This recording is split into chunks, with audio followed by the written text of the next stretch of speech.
खबर बांके जिले के नेपालगंज से है, जहां अयोध्या से चलकर राम रथ यात्रा सीतामढ़ी होते हुए बांके जिले के नेपालगंज पहुंची, जहां हजारों की संख्या में राम भक्तों ने राम रथ यात्रा का स्वागत किया। इस यात्रा में कई हिंदू संगठन को लोगों ने साधु संतों का भी अभिवादन किया है। बताया जा रहा है कि यह यात्रा अयोध्या से 5 अक्टूबर को निकाली गई थी, जो भारत भ्रमण कर पुनः अयोध्या पहुंचेगी। बहराइच से रामजी सोनी की रिपोर्ट। महाराज जी, ये जो राम राज्य स्थापना रथ यात्रा जो संचालन हुआ, शुरुआत हुआ अयोध्या धाम से, वो कहाँ से शुरुआत हुआ, कहाँ तक पहुँचेगा, इसके विषय में ज़रा आप कुछ बता दीजिए। तो चलिए, ये रथ यात्रा अभी कल इधर पहुँच चुका है। वो रथ यात्रा अयोध्या जी से अक्टूबर 5 तारीख को निकल चुका। उसके बाद सीतामढ़ी आ गया। सीतामढ़ी से पोखरा, बुडवाल, नेपालगंज, ऐसा हम सीधा हरिद्वार होते हुए जम्मू जाएंगे। जम्मू से कतरा से नीचे कन्याकुमारी से फिर ऊपर बंगाल से फिर वापस काशी होते हुए अयोध्या। ऐसा 2 महीने का यात्रा है, 15,000 किलोमीटर का यात्रा है। इसका प्रारंभ बहुत पहले ही हुआ है, 30 साल पहले ही हुआ है। हमारा गुरुजी जगत गुरु स्वामी सत्यानंद सरस्वती महाराज, जो श्री रामदास मिशन के फाउंडर थे, उन्होंने शुरू किया है यात्रा दक्षिण भारत में 1991 में, 1991 में। महाराज जी, ये रथ यात्रा शुरुआत करने का उद्देश्य क्या है, क्यों किया आपने? रथ यात्रा किसका रथ यात्रा? राम। ये कोई भी राजनीति का यात्रा नहीं। इसके लिए इसका उद्देश्य स्पिरिचुअल इंटेंशन है। इसके पीछे आध्यात्मिक लक्ष्य है, आध्यात्मिक, सांस्कारिक, सामाजिक लक्ष्य इसके पीछे है। जो संस्कार नष्ट हो गया, उसको वापस ही करने के लिए ये रथ यात्रा गुरुजी ने शुरू किया है। सब कुछ चल रहा था हमारे विरुद्ध, खिलाफ।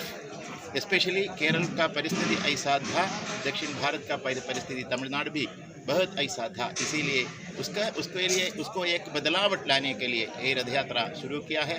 वो संकल्प तो सफल हो गया। हमने 2018 में यात्रा अयोध्या जी से रामेश्वरम तक किया है।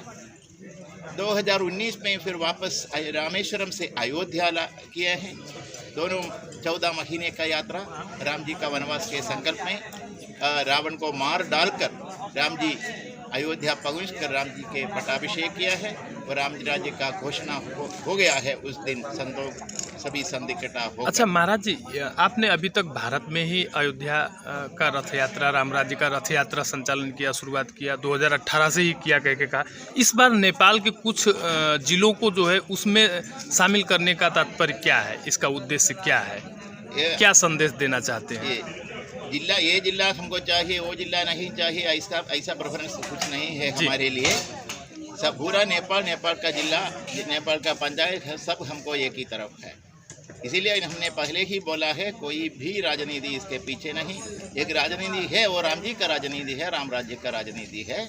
ऐसा एक राजनीति, एक संस्कार नेपाल में और भारत में, ये संस्कार एक ही है।